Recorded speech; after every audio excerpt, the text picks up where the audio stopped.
Hello and welcome to magnet brains Hindi. मैं हूं आपका दोस्त और आपका होस्ट अनिल पाटीदार।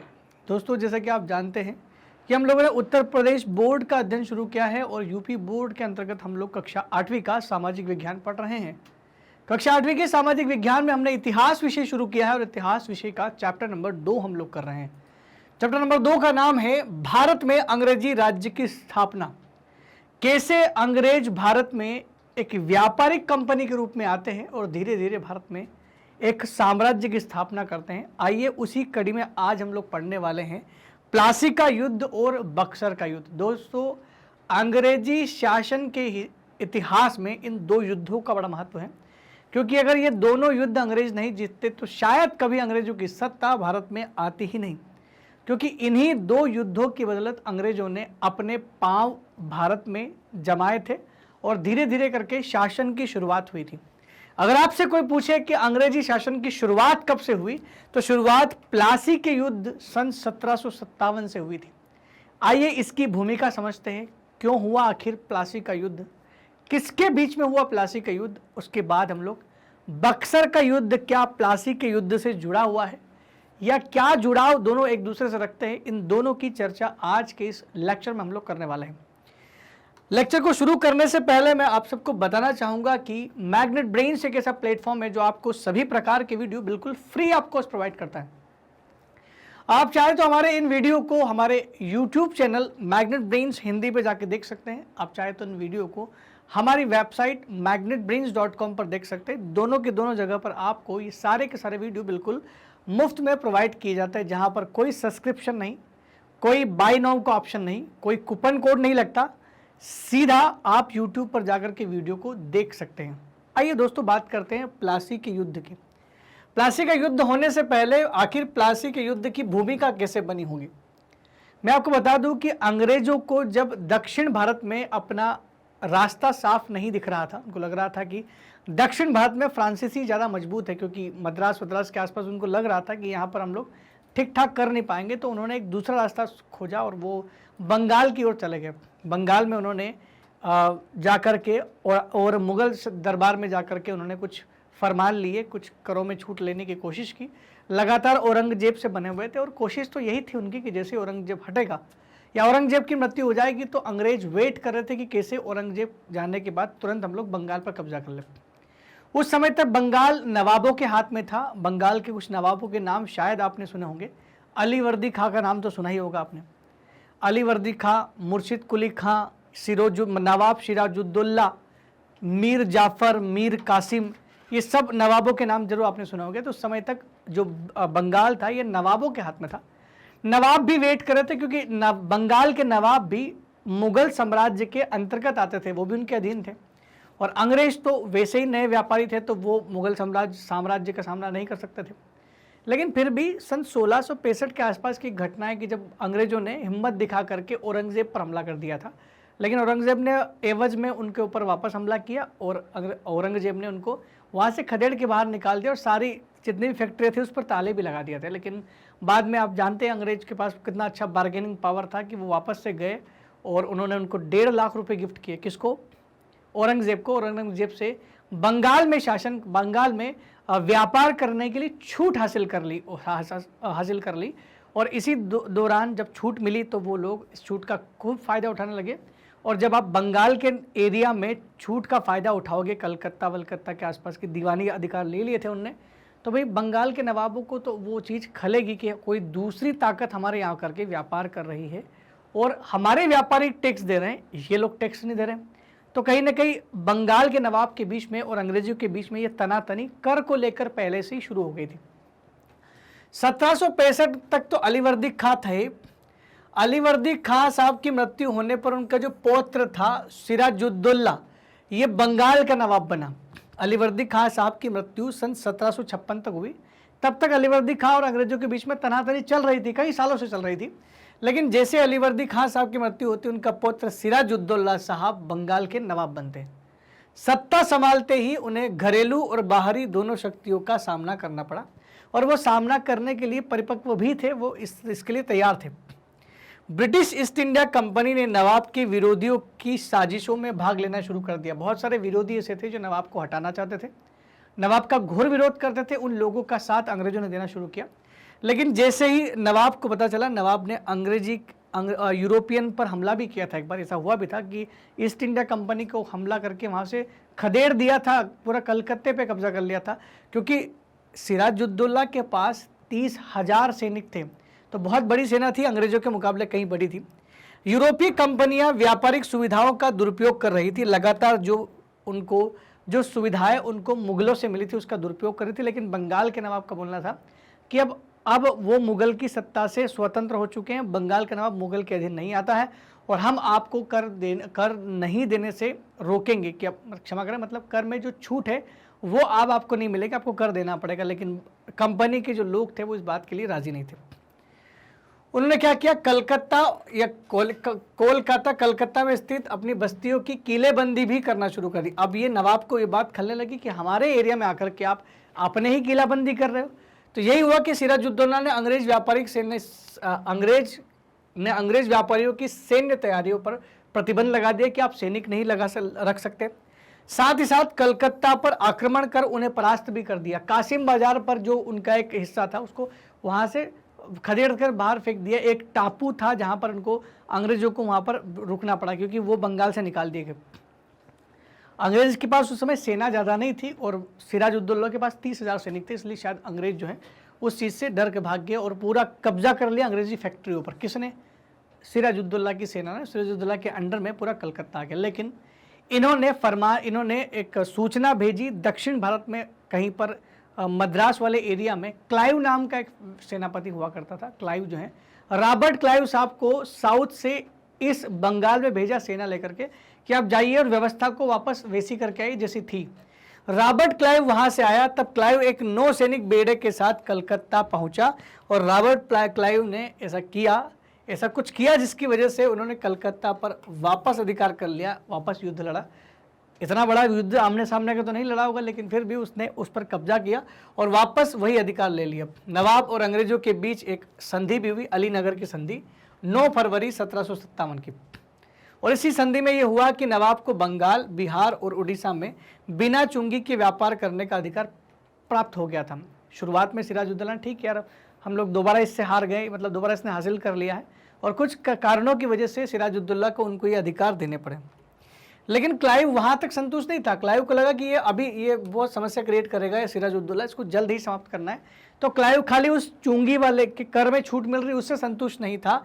क्लाइव ने नवाब के विरोधियों से साठगांठ करना शुरू कर दी। उसने क्या कि जो भी नवाब के विरोधी थे उन लोगों से बातचीत करना शुरू कर दी लगातार, जिनमें मीर जाफर नाम का सेनापति प्रमुख था।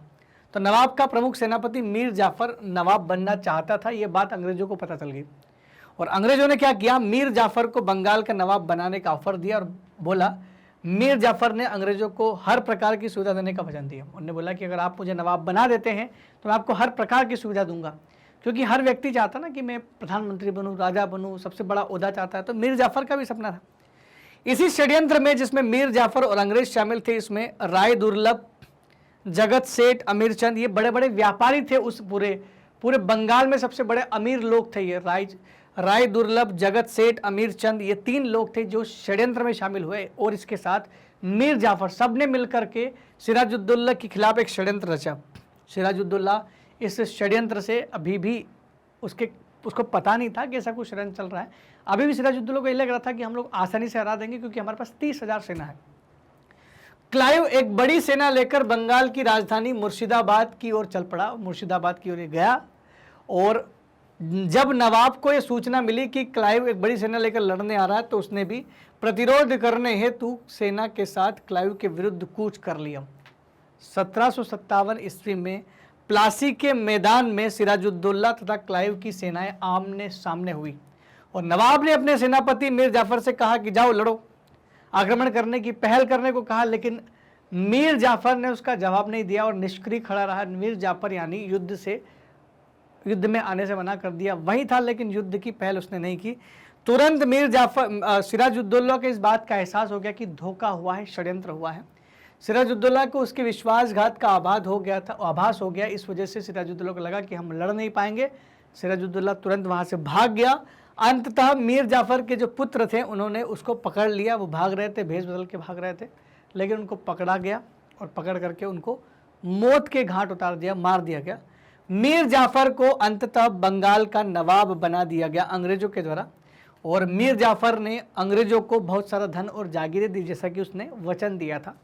तो ये मीर जाफर के बंगाल के नवाब बनने से, प्लासी के युद्ध को जीतने से क्लाइव को इतना आर्थिक फायदा हुआ, इतना करोड़ों रुपया वहाँ से मिला, क्लाइव शायद कंपनी ने कभी कमाया भी नहीं होगा, इतना फ़ायदा मिला। यहाँ तक कि कंपनी तो ये भी बोलने लगी थी कि अब ज़रूरत नहीं है कंपनी की, या कंपनी को वहाँ से सोना लाने की ज़रूरत नहीं, हमारे पास इतना पैसा है कि माल खरीद के भेज सकते थे। लेकिन रॉबर्ट क्लाइव ने बहुत ज़्यादा वहाँ पर करप्शन किया था। रॉबर्ट क्लाइव ने इतना पैसा कमाया।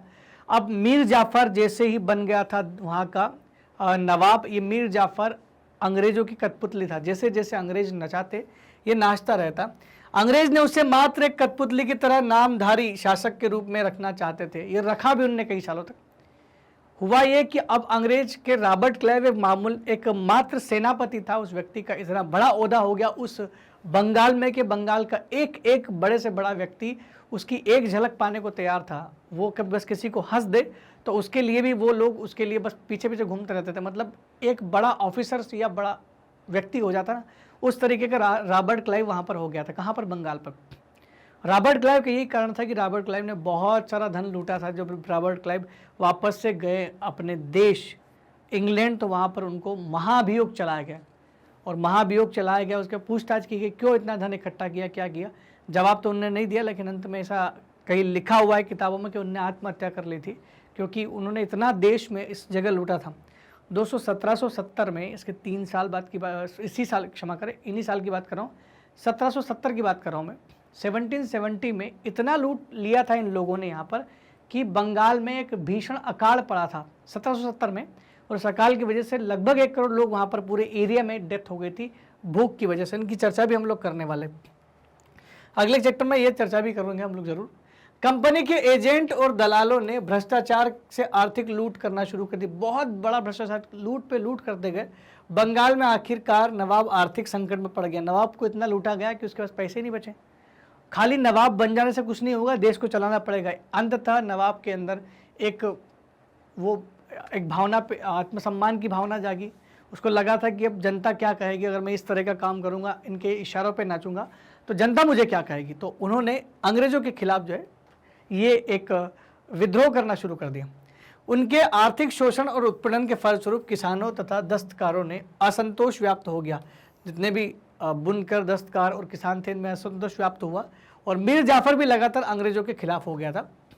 1760 में अंग्रेजों ने उसे गद्दी से उतार कर उसके दामाद मीर कासिम को बंगाल का नवाब बना दिया, क्योंकि वो लगातार उनका बात मानने से मना कर रहा था, और वो कठपुतली शासक कब तक कठपुतली रहेगा। मीर कासिम को भी यही बोला गया कि आपको हमारी बात माननी पड़ेगी। मीर कासिम को भी बनना था भाई, दामाद को भी बंगाल का नवाब, कौन नहीं नवाब बनना चाहेगा। तो इसलिए उसको वर्धमान, बिदनापुर, वर्धमान, चटगांव जिले अंग्रेजों को देने पड़े। ये जो जिले हैं, चटगांव हो गया, आजकल ये बांग्लादेश में आता है, वर्धमान, मिदनापुर, चटगांव, ये सारे के सारे जिले जो हैं अंग्रेजों को देने पड़े। किसको? ये मीर कासिम ने अंग्रेजों को गिफ्ट में दिए, क्योंकि उसने उसको राजा बनाया था। मीर कासिम का भी विद्रोह शुरू हो गया फिर धीरे धीरे। मीर कासिम एक योग्य शासक था, बस शर्त यह थी कि वह मजबूर था अंग्रेजों के हाथों। वह बंगाल की दशा को सुधारना चाहता था, लेकिन दिक्कत यह थी कि वो कठपुतली राजा था। सैन्य शक्ति बढ़ाने के लिए उसने सैनिक प्रशिक्षण हेतु यूरोपीय अधिकारियों की नियुक्ति भी की, और उसने अंग्रेजों के व्यापार पर भी प्रतिबंध लगाने का साहस किया। अब आप अंग्रेजों के व्यापार पर प्रतिबंध लगाओगे तो अंग्रेज तो आपको हटाएंगे, इसलिए मीर कासिम को अंग्रेजों ने हटाने का निश्चय किया।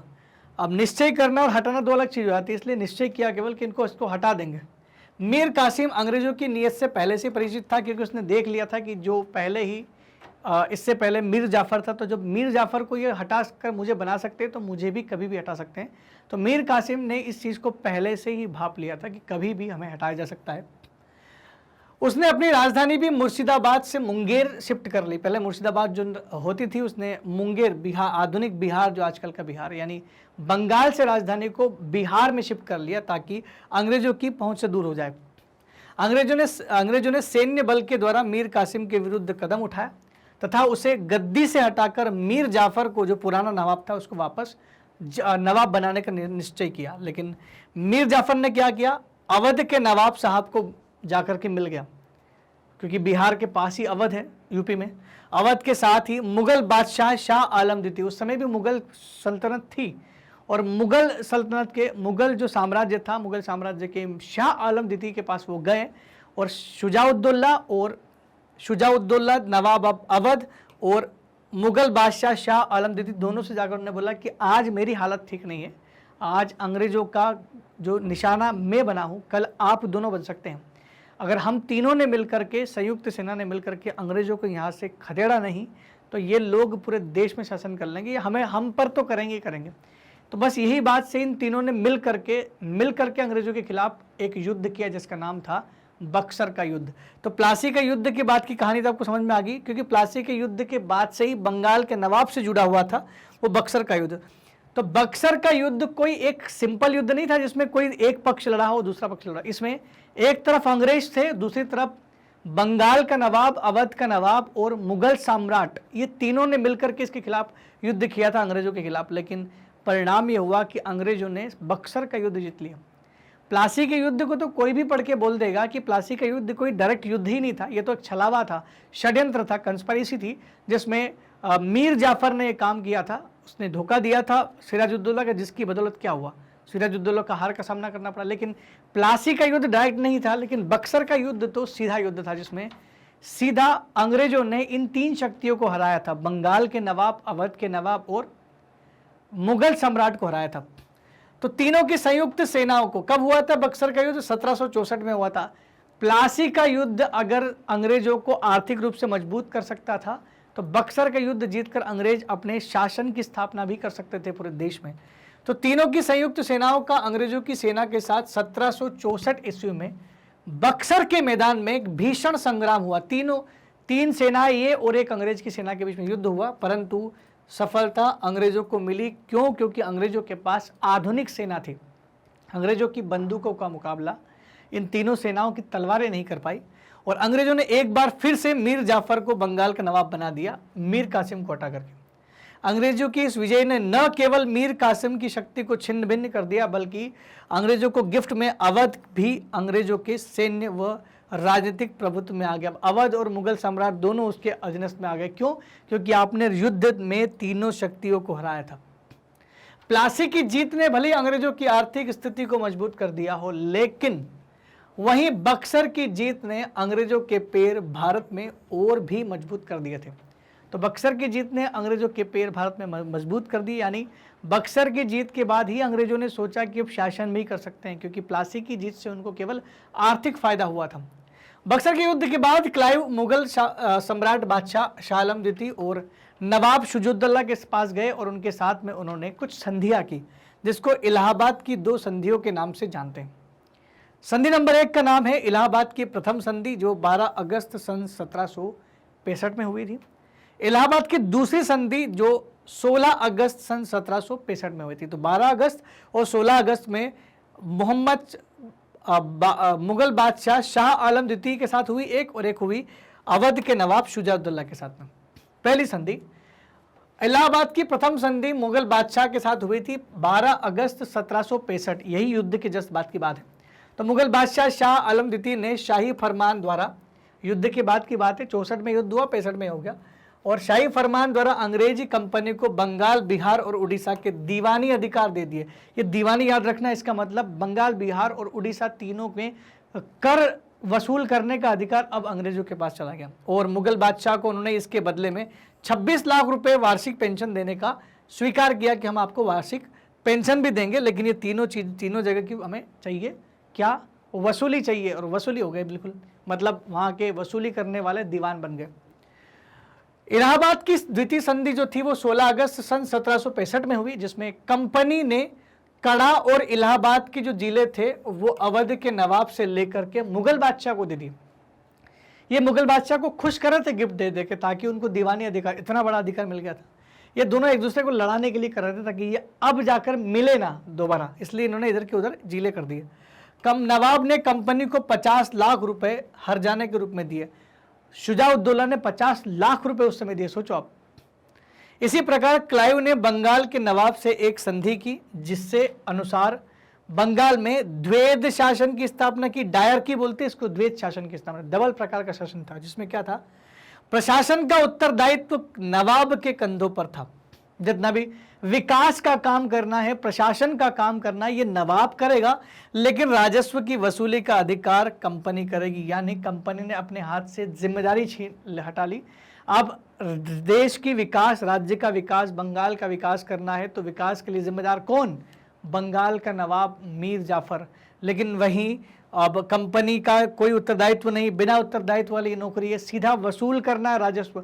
तो कंपनी ने कुल मिलाकर के नवाब को यहाँ से खत्म करना शुरू कर दिया। ये दोहरे शासन की स्थापना थी, जिसको द्वैध शासन के नाम से भी जानते थे। इस प्रकार इलाहाबाद की दूसरी संधि के साथ ही अंग्रेजों ने बंगाल, बिहार और उड़ीसा पर पूरा दीवानी कब्जा कर लिया था। बस यहीं से शुरुआत हो गई थी कि अंग्रेजों ने, ईस्ट इंडिया कंपनी ने एक पत्र लिखा इंग्लैंड सरकार के नाम पे कि अब आपको उधर से सोना वोना भेजने की ज़रूरत नहीं है, जिससे कि हम लोग यहाँ पर माल खरीदते हैं। अब आपको सोना भेजने की ज़रूरत नहीं, हमारे पास इतना पैसा है कि हम लोग यहीं से खरीद के आपको भेज सकते हैं। आपको कितना पैसा चाहिए ये बताओ। तो ये कुछ हुआ था, ऐसा हो गया कि भाई यार इतना पैसा इनके पास आ गया था। सोचो भारत को कितना ज़्यादा इन्होंने लूटा था। दोस्तों ये सारे के, ये चैप्टर का जो हमारा आज का टॉपिक था, जिसमें हम प्लासी और बक्सर के युद्ध की तैयारी कर रहे थे। प्लासी का युद्ध और बक्सर का युद्ध दोनों हमने कंप्लीट कर लिए। मैं आशा करता हूं कि आपको ये लेक्चर समझ में आया होगा। अगर आपको यूपी बोर्ड के और भी लेक्चर जो इससे पहले हो चुके हैं वो चाहिए, तो आप हमारे YouTube channel magnet brains Hindi पर जा सकते हैं। आप हमारे वेबसाइट magnetbrains.com पर भी जा सकते हैं, वहाँ पर भी आपको सारे के सारे वीडियो फ्री मिलेंगे। magnetbrains.com हमारी वेबसाइट आपके सामने खुली हुई है, आप देख सकते हैं। यहाँ पर आप यूपी और बिहार बोर्ड की वीडियोस यहाँ से देख सकते हैं। मैग्नेट ब्रेन्स कभी भी ये नहीं कहता कि 2 या 4 वीडियो देखने के बाद आपको बाय नाउ का ऑप्शन मिल जाएगा या आपको कोर्स खरीदना पड़ेगा, कूपन कोड लगेगा। मैग्नेट ब्रेन्स हमेशा आपको फ्री ऑफ कॉस्ट सारी सर्विसेज प्रोवाइड करता है। कौन कौन सी किसी सर्विसेज मैग्नेट ब्रेन्स आपको देगा, वो सर्विसेज कुछ इस प्रकार की है। सर्विसेज से मतलब हम लोग कौन कौन से कोर्सेज करवाते हैं, हम लोग सारी की सारी चीज़ें फ्री है दोस्तों। CBSE Hindi medium, English medium, NTSC olympiad की तैयारी करवाते हैं। उसके अलावा CUET, IIT, JEE, नीट, इन सब का नाम आपने सुना होगा। इसके अलावा यूपी बोर्ड, बिहार बोर्ड की तैयारी करवाते हैं। इसके अलावा स्पोकन इंग्लिश की तैयारी करवाते हैं, बैंकिंग इंश्योरेंस की तैयारी करवाते हैं, SSC, RRB, UPSC, जेब और केप जैसी परीक्षाओं की तैयारी भी मैग्नेट ब्रेन्स के द्वारा बिल्कुल फ्री आपको प्रोवाइड की जा रही है।